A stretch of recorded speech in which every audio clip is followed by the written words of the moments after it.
جو ویمن جو ہے یعنی لڑکوں کی یا بچیوں کی یا بچوں کی جو ہے یعنی اس کو تعلیم بھی دیتی ہے اور اس کو جو ہے تربیت بھی دیتی ہے کسی یعنی ایسے پرائیویٹ ہوم میں یا ایک جو ہے ذاتی گھر میں، اس کو گورنس کا ورڈ یہاں پہ یوز ہو چکا ہے۔ تو بیسیکلی یہاں پہ یعنی وہ آرکسٹریٹنگ کس چیز کو کہتے ہیں؟ آرکسٹریٹنگ کہتے ہیں یعنی کہ کوئی جو ہے انتظام کرتا ہے یا مینیج کرتا ہے، اور میٹ سے یہاں پورا مراد یعنی کپلنگ ہے یا کپل جس کو کہتے ہیں یعنی میل فیمیل، یعنی شادی کے لیے کسی کا جوڑا تیار کرنا۔ تو بیسیکلی یہاں پہ یعنی ناول کا آغاز بھی ایما کے ساتھ ہو جاتا ہے، جو سکسیسفلی آرکسٹریٹنگ جو ارینجمنٹ کرتی ہے کس چیز کی؟ The match between her governess, جو اپنے گورنس کے جو ہے نہیں مطلب ہے اس کے فیمیل، یا جو میں نے بتا دیا teacher who trains and teach a child in a private home, اس کے لیے گورنس کا استعمال ہوتا ہے، جس کا نام جو ہے مس ٹیلر ہے، اور مسٹر ویسٹرن ہے اے ویڈور اے فیملی فرینڈ۔ تو یہاں یہ دو، ایک یعنی میل ہے ویسٹرن اور ایک مس ٹیلر ہے، اور جو ان کے وہاں جو ہے یعنی فیملی فرینڈ بھی ہے۔ تو یہ کوشش کرتی ہے ایما انکریج بائی دس، یعنی ان کی کوشش کرتی ہے تاکہ ان کی آپس میں شادی ہو جائے۔ ایک ویڈور ہے اور ایک جو ہے یعنی اس کے ساتھ اس کی شادی ہو جائے فیمیل کی۔ تو اس کپل سے وہ انکریج ہو جاتی ہے by this success. Emma decide to take on the role of match maker and start interfering in the romantic lives of those around her, often with the misguided intention, یعنی یہ اس کے بعد یہ تہیہ کر لیتی ہے کہ جتنے بھی رومانٹک لورز ہوں گے، جتنے بھی جو ہے کپلنگ ہوں گی، جتنے بھی کپلز ہوں گے، ان کے درمیان یہ شادی میں جو ہے اپنا رول یعنی ان کو ملانے میں اپنا رول جو ہے یعنی وہ پلے کرے گی، اور اکثر جو ہے اس کے رول کو مس گائیڈڈ انٹینشن کے ساتھ، یعنی جس کی مطلب ہے کوئی یعنی غلط رہنمائی کے ساتھ اور غلط جو ہے ارادوں کے ساتھ اس کو مس گائیڈ کیا گیا ہے۔ آگے ناول میں آپ لوگ کو پتہ چل جائے گا۔ تو یہ تو سٹوری کا آغاز تھا۔ سٹوری کا آغاز اپنے گھر سے ہی، یعنی ایک جوڑی کی شادی کامیاب ہونے کے بعد آگے جو ہے وہ موٹیویٹ ہو جاتی ہے، اور اس کو میچنگ کو یا اس کپلنگ کو وہ آگے کنٹینیو کرنا چاہتی ہے۔ تو آگے کیا ہوتا ہے؟ یعنی 4 نمبر سائڈ جیسا کہ اسکرین پہ آپ لوگ دیکھ رہے، تو اس کی ایک فرینڈ بھی ہے، Emma own friend and target, اور اس کی پہلی ٹارگیٹ وہ بن جاتی ہے۔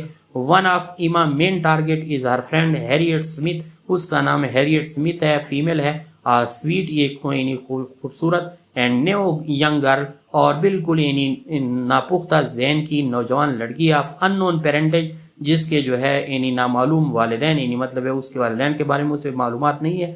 Emma believes Harriet to be of lower social standing, اور اسے یہ یقین ہوتا ہے کیونکہ یہ کلاس بیس سوسائٹی ہے، تو ایما یہ یقین کر لیتی ہے کہ ہیریٹ چونکہ اس کے والدین کا پتہ نہیں ہے تو لوور سوشل اسٹینڈنگ کے ساتھ اس کا تعلق ہوگا، and tries to elevate her by discouraging Harriet affection for a local farmer, اور جو لوکل فارمر کے ساتھ اس کی جو ہے انٹریکشن بن رہی تھی تو وہ کوشش کرتی ہے کہ اس سے وہ ڈسکریج کر لیں، اور اس کی افیکشن جو ہے یا ہیریٹ کی جو افیکشن ہے یا وفاداری ہے وہ اس سے نہ ہو، بلکہ کس کے ساتھ ہو؟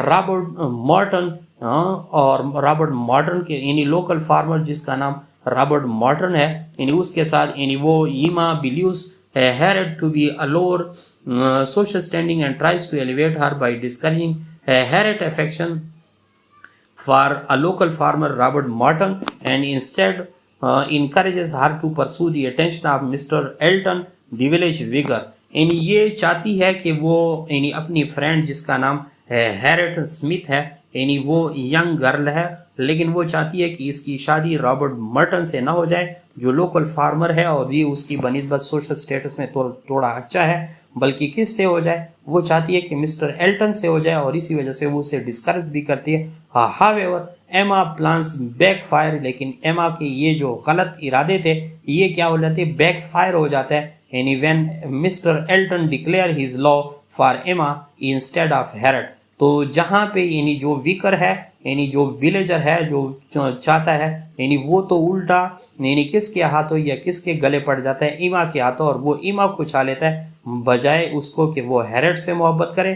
Revealing his snobbery and her own misjudgment, اور یہی چیز اس کی کس چیز کو ظاہر کرتی ہے؟ snobbery کو، یعنی snobbery کس چیز کو کہتے ہیں؟ یعنی لوگوں پر برسنے والی یا لوگوں پہ امپوز پرسنالٹی جو ہے برسانے والی، and her own misjudgment, اور اپنی غلط فہمی کو جو ہے یعنی جو لوگوں پہ مسلط کرتی ہے، تو اسی وجہ سے یہ بندہ اس کے گلے میں فٹ ہو گیا، یعنی وکر جو ایک ویلیجر تھا، یعنی بجائے کہ وہ اس دونوں کو علیحدہ کر رہی تھی، وہ دوسرا یعنی تھرڈ پرسن اس کے گلے میں فٹ ہو گیا۔ تو یہ سٹوری کی جو ہے یعنی سیکنڈ پارٹ تھا۔ اب جو ہے 5 نمبر پہ جاتے ہیں، تو یہ آگے کیا کر لیتی ہے، اس سے کچھ نہ کچھ اسے اندازہ ہو جاتا ہے کہ میں اچھا نہیں کروں، یعنی اچھا یا یہ جو میں تمہیں مس انڈرسٹینڈنگ میں کریٹ کر رہی ہوں یہ اچھی بات نہیں ہے۔ تو آگے جو ہے فرینک چرچل ہے۔ مین while Emma befriend Frank Churchill, the charming and witty son of Mr. Weston from his first marriage, who has been living with his strict aunt and uncle. There is a mutual attraction between Emma and Frank. Many in the highbrow expect them to eventually become engaged. However, Frank's behavior becomes increasingly secretive, and he often seems more interested in pleasing others than in pursuing Emma. یعنی یہاں پہ ایک دوسرا لڑکا ہے جو بڑے امیر کبیر family سے تعلق ہے، اور یہ ویٹی سن ہے کس چیز کا، مسٹر ویسٹن کا، اور اس لڑکے کا نام کیا ہے، فرینک چرچل ہے۔ اور یہ کیا کر لیتا ہے، یعنی اپنے آنٹ کے ساتھ یا جو سٹرک ہے انتہائی، اور انکل کے ساتھ جو انتہائی سٹرک ہے، ان کے ساتھ یہ رہتا ہے، اور ان کے درمیان یہ ایما اور فرینک کے درمیان بڑی میوچول انڈرسٹینڈنگ ہے۔ اور اس چیز کو جو ہے یعنی بہت سارے یعنی ہائبری کے گاؤں میں بہت سارے لوگ اس چیز کو ایکسپیکٹ کرتے ہیں کہ یہ دونوں جو ہے ان کی شادیاں ہو جائے گی۔ ہاؤیور فرینک بیہیویئر جو ہے، لیکن فرینک کا جو بیہیویئر ہے وہ مسلسل یعنی ایسا پوشیدہ قسم کا ہے، اور وہ چاہتا ہے کہ وہ ایما کی بجائے کسی دوسرے کے ساتھ یعنی مطلب ہے دوسروں کے ساتھ یعنی ملوث ہے اور دوسروں کے ساتھ انگیج ہے۔ اسی وجہ سے یعنی فرینک چرچل جو تھا وہ اتنا یعنی اس کی طرف مائل نہیں تھا جتنی یعنی ایما مائل تھی۔ اور اسی طرح اس کے بعد جو ہے ایک دوسرا لڑکا ہے George Knightley. another important character is George Knightley ہے، Emma close friend and brother in law, اور اس کا برادر ان لا بھی ہے، اور وہ جو ہے بہت ہی کلوز فرینڈ بھی ہے۔ نائٹلے از اے سینسیبل اینڈ اپرائٹ جینٹلمین، لیکن بہت ہی اچھا کریکٹر ہے، بہت ہی جو ہے یعنی صحیح اور ایماندار پرسن ہے۔ وہ often serves Emma voice of reason and moral compass, اور وہ جو ہے ایما کی کیا بن جاتا ہے، ایک ریزن انٹلیکٹ کا اور مورل اخلاقیت کا۔ He disapprove of her meddling in other affair and criticizes her for her excessive pride and arrogance. اور یہی جارج نائٹلے جو ہے بار بار اسے یہی کہتا ہے کہ آپ دوسروں کے کام میں مداخلت کو یعنی وہ اس کو اس چیز کو منظور نہیں کرتا، اور وہ اس چیز کو ناپسند بھی کرتا ہے، اور وہ بار بار اسے اس چیز پر کریٹیسائز بھی کرتا ہے کہ یہ آپ اچھا نہیں کر رہی۔ اور دوسری بات یہ ہے کہ آپ کے اندر بے جا یا حد سے زیادہ غرور اور ایروگنس اور جو ہے یعنی ان سیویلائز ایٹیچیوڈ آپ رکھتی ہے، تو یہ آپ کے لیے اچھا نہیں ہے۔ اگرچہ یہ اچھے فرینڈ تھے، لیکن وہ اچھا فرینڈ تو یہی ہوتا ہے جو آپ کو اپنی جو ہے یعنی چیزوں کے بارے میں یا آپ کو جو ہے یعنی مختلف شارٹ کمنگز کے بارے میں بتاتا ہے۔ تو آخر میں یعنی 7 نمبر پہ جیسا کہ اسکرین پہ آپ لوگ دیکھ رہے ہیں، یعنی اس ایما کو بھی پتہ چل جاتا ہے کہ یہ میں غلط کر رہی ہوں۔ شی ریئلائز ہر اون فالٹ، اسے اپنی غلطی کا پتہ چل جاتا ہے۔ ایز دی اسٹوری پروگریسز، جو اسٹوری آگے بڑھتی ہے لائن بائی لائن، جب آپ لوگ ٹیکسٹ پڑھیں گے تو مزید بھی اس چیز کو انجوائے کریں گے۔ Emma begins to realize her own fault and the consequences of her action, کیونکہ اب اسے ان نتائج جو اس نے یعنی مطلب ایکشنز کیے تھے، اعمال، ان کے نتائج اب اس کو برتنے پڑ گئے، اور ان کو ریئلائز ہو گیا، محسوس ہو گیا، حقیقت محسوس ہو گئی۔